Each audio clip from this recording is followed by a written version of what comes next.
ମୋ ନାଁ ମହାମାୟା ସ୍ୱାଇଁ 153 ରୁ କର୍ପୋରେଟର କ୍ୟାବିନେଟ୍ ହିସାବରେ ଛିଡ଼ା ହେଇଛି।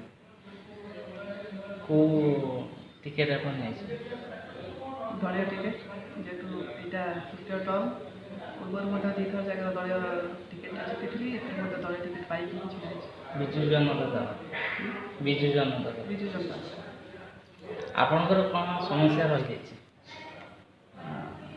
ଦେଖନ୍ତୁ, ୱାର୍ଡ଼ରେ ଯେତେ କାମ କଲେ ବି ସମସ୍ୟା ତ ସବୁବେଳେ ଆସେ।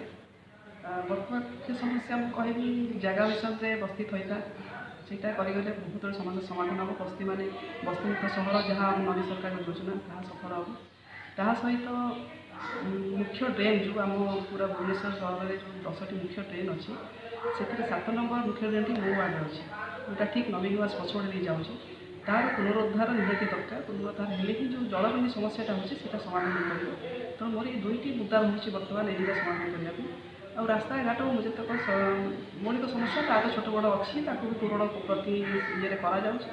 ଆଗାମୀ ଦିନରେ ବି ବହୁତ ଗୁଡ଼ିଏ ସମସ୍ୟା ଯଦି ଆସେ ତାକୁ ବି ସମାଧାନ କରାହେବ। ଆପଣ କ'ଣ କ'ଣ କରିଛନ୍ତି ଏଇ ଅଞ୍ଚଳବାସୀ?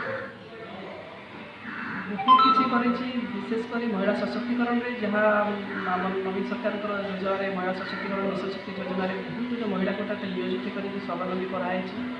ବହୁତ ଗୁଡ଼ିଏ ଉଦ୍ୟୋଗ ଖୋଲା ହେଇଛି, ସେମାନେ ନିଜେ ରୋଜଗାର କରିପାରୁଛନ୍ତି ଉତ୍ପାଦନ କରିକି। ତା ସହିତ କିଛିଟା କମ୍ୟୁନିଟି ସେଣ୍ଟର, ଯୁବବର୍ଗ ପାଇଁ କମ୍ୟୁନିଟି ସେଣ୍ଟର କରାହେଇଛି। ଆପଣ ବାପୁଜୀନଟା ଗଲା ଟର୍ମରେ ମୋର ବାପୁଜୀନ ଏରିଆ ଥିଲା, ସେଠି ଗୋଟେ ଆପଣ PCS ବଡ଼ ବିଲ୍ଡିଂ କରାହେଇଛି, ଯେଉଁଟାକି ମଲ୍ଟିପର୍ପଜ୍ ସେବା ଆପଣ ପାଇପାରିବେ। ସେଇଟା ଦେଖିବେ ବିଲ୍ଡିଂ ବର୍ତ୍ତମାନ କାମ ସରିଆସିଲାଣି, ବହୁତ ଶୀଘ୍ର ଉଦ୍ଘାଟନ ହେବ। ଆଉ ଗୋଟେ ବି ଆମର ଯୋଜନା ଅଛି, ଏଇ ଏରିଆରେ ଗୋଟେ ମଲ୍ଟିପର୍ପଜ୍ ଟାସ୍କ ବିଲ୍ଡିଂ ହେବ, ଯେଉଁଥିରେ ଯୁବ, ଛାତ୍ର, ମହିଳା ଏବଂ ବରିଷ୍ଠ ନାଗରିକମାନଙ୍କ ପାଇଁ ବସିବା, ତାଙ୍କର ଆମୋଦପ୍ରମୋଦର ସମସ୍ତ ଉତ୍ପାଦନ ରହିବ, ସେଭଳିଆ ମଧ୍ୟ ଯୋଜନା କରାଯାଇଛି। ତା'ର ମଧ୍ୟ ପାଣ୍ଠି ଆମର ମାନନୀୟ ମନ୍ତ୍ରୀ ଶ୍ରୀ ଅଶୋକ ଚନ୍ଦ୍ର ପଣ୍ଡାଙ୍କ ସହଯୋଗରେ ତା ପ୍ରାୟ ସବୁ ଯୋଗାଡ଼ ହେଇସାରିଲାଣି। ବହୁତ ଶୀଘ୍ର ଏଇ ଇଲେକ୍ସନ୍ ପରେ ତା କାର୍ଯ୍ୟକ୍ରମ ବି ହେବ। ଏବଂ ବହୁତ ଗୁଡ଼ିଏ ଲୋକମାନଙ୍କର ଏଇ ଥଇଥାନ ଆମେ ଚେଷ୍ଟା କରିଛୁ। ବସ୍ତିମାନଙ୍କ ଯେଉଁ ଲେପର୍ସି କଲୋନୀରେ 2.5 କୋଟି ଟଙ୍କା ସାଂସନ୍ କରିଛୁ ଲେପର୍ସି କଲୋନୀ ଘରକୁ ପୁନରୁଦ୍ଧାର କରିବା ପାଇଁ, ଯେହେତୁ ବହୁତ ବର୍ଷ ପୁରୁଣା ହେଇଗଲାଣି।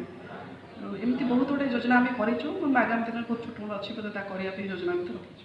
ଆପଣ ଦେଖିବେ ସେ ଯେଉଁ ରୋଡ଼ ସାଇଡ଼୍ରେ ଯେଉଁ ପୋଲ ହେଇଛି ସେଇଟା ବସ୍ତି ହେଇକି ରହିଛି, ଆପଣ କ'ଣ ନୂଆ ଘର ଦାନ କରିକି ଦେବେ ବୋଲି ରାଜୀବ ଆମର ସରକାରଙ୍କ ଯେଉଁ ଯୋଜନା ରାଜୀବ ଆବାସ ଯୋଜନାରେ ସର୍ଭେ ମଧ୍ୟ ସରିଯାଇଛି। ସେଥିରେ ରାଜୀବ ଆବାସ ଯୋଜନାରେ ଯେଉଁ ଘର ତିଆରି ହେବ, ସେତେବେଳେ ସେମାନଙ୍କ ନାଁ ମଧ୍ୟ ସମ୍ପୃକ୍ତ ହୋଇଛି, ସେମାନେ ବି ଘର ପାଇବେ।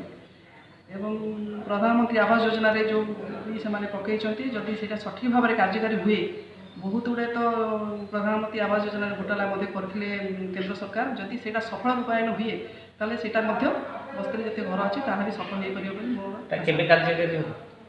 କେନ୍ଦ୍ର ସରକାରଙ୍କ ଯୋଜନା ଆଜ୍ଞା ଜାଣିଛନ୍ତି, ସେମାନେ କହନ୍ତି ବହୁତ, କରନ୍ତି ବହୁତ କମ୍।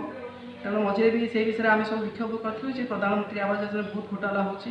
ଓଡ଼ିଶା ସରକାରକୁ ବା ଓଡ଼ିଶା ରାଜ୍ୟକୁ ସେତିକି ଦେଉନାହାନ୍ତି ଯେତିକି ଅନ୍ୟ ରାଜ୍ୟକୁ ଦେଇଛନ୍ତି। ତେଣୁ ଯଦି ଓଡ଼ିଶାକୁ ସେତିକି ଦିଆଯାଏ, ସେତିକି ଆକଳନରେ ଦିଆଯାଏ, ତାହେଲେ ଆମର ନିଶ୍ଚିତ ଏଇ ଯେଉଁ ବସ୍ତିମୁକ୍ତ ସହର ଆମେ ଚିନ୍ତା କରୁଛୁ ତାହା ହୋଇପାରିବ ବୋଲି। ଆପଣ ଯେଉଁ ପ୍ରତିଶ୍ରୁତି ଦେଇଥିଲେ ଯେଉଁ ବସ୍ତିବାସୀଙ୍କ ପାଇଁ ଯେଉଁ ଘର କରିକି ଦେବେ, ସେଇଟା ଆପଣ କେବେ କରିବେ? ଦେଖନ୍ତୁ, ପ୍ରକ୍ରିୟା ତ ଚାଲିଛି। ନିର୍ବାଚନ ସରିଲା ପରେ ଆମେ ସେ ପ୍ରକ୍ରିୟାକୁ ଆଗେଇ ଯିବୁ। ବର୍ତ୍ତମାନ ସରକାରଙ୍କର ସେ ମୁଖ୍ୟ ଯୋଜନା ରହିଛି ସବୁ ଜାଗାରେ। ଆପଣ ଦେଖିବେ ମହିଷାଖାଲ, ଗଦିଆଖାଲରେ ଅଲରେଡ଼ି ଘର ଲୋକଙ୍କୁ ଦିଆ ସରିଯାଇଛି ବ୍ଲକ୍ ହେଇକିରି। ସେମିତି ପ୍ରତି ସ୍ତର ଅନୁଯାୟୀ ସ୍ତର ଯେଉଁଠି ସର୍ଭେ ସରିଯାଉଛି ତାକୁ ଆମେ ଘର କରିକିରି ତାକୁ ଦେବାକୁ ଚିନ୍ତା କରିଛୁ। ଝରଣାସାହି ମଧ୍ୟ ଆମର DPR ସରିଗଲାଣି, ଖୁବ୍ ଶୀଘ୍ର ଝରଣାସାହି ଘର ତିଆରି ହେବ ସେଇଭଳି ଭାବରେ ମହିଷାଖାଲ, ଗଦିଆଖାଲ ଭଳି। ଏଠି ମଧ୍ୟ ଗୋଟେ ଗୋଟେ ସମସ୍ୟା ରହୁଛି। ଦେଖନ୍ତୁ, ଯେଉଁଠି ସର୍ଭେ ଭାବରେ ଠିକ୍ ଭାବରେ ହେଇପାରୁନାହିଁ, ଯେଉଁଠି ଜାଗାର ଡିଫେକ୍ଟ ରହୁଛି, କେଉଁଠି ଆମର ଏଇଟା ଯେହେତୁ ମନ୍ଦିର ମାଳିନୀ ସହର, ଏଠି ଲିଙ୍ଗରାଜଙ୍କ ଜାଗା, ଏଣ୍ଡାମେଣ୍ଟ ଜାଗା ଏବଂ ରାଜ୍ୟ ସରକାର ଜାଗା ମିଶାମିଶି ରହୁଛି। ତା ସର୍ଭେ କ୍ଲିୟର ହେଉଛି, କ୍ଲିୟର ହେଇକି ସର୍ଭେ ହେଉଛି, ଲୋକମାନଙ୍କର ସହଯୋଗ ଏ ମିଶିମାଶିକି କିଛିଟା ହୁଏ। ତାପରେ ପର୍ଯ୍ୟାୟକ୍ରମେ ସେଇଟା ଆସ୍ତେ ଆସ୍ତେ ହୁଏ। ଗୋଟେ ଗୋଟେ ସ୍ତର ପାଇଁ ଗୋଟେ ଝରଣା ସେଇଟା ସରିଯାଇଛି କାମ, ଖୁବ୍ ଶୀଘ୍ର ସେଇଟା କାମ ଷ୍ଟାର୍ଟ ହେବ। ଏଇ ନିର୍ବାଚନ ପରେ ମୋର ଆଶା। ଆପଣଙ୍କ ସହିତ ଲୋକ ଅଛନ୍ତି? ନିଶ୍ଚିତ ଭାବରେ ଲୋକଙ୍କର ସ୍ନେହ ଶ୍ରଦ୍ଧା, ଲୋକମାନଙ୍କର ଆଶୀର୍ବାଦ ସହଯୋଗରେ ହିଁ ମୁଁ ଆଜି ତୃତୀୟ ଥର ପାଇଁ ଓହ୍ଲେଇଛି।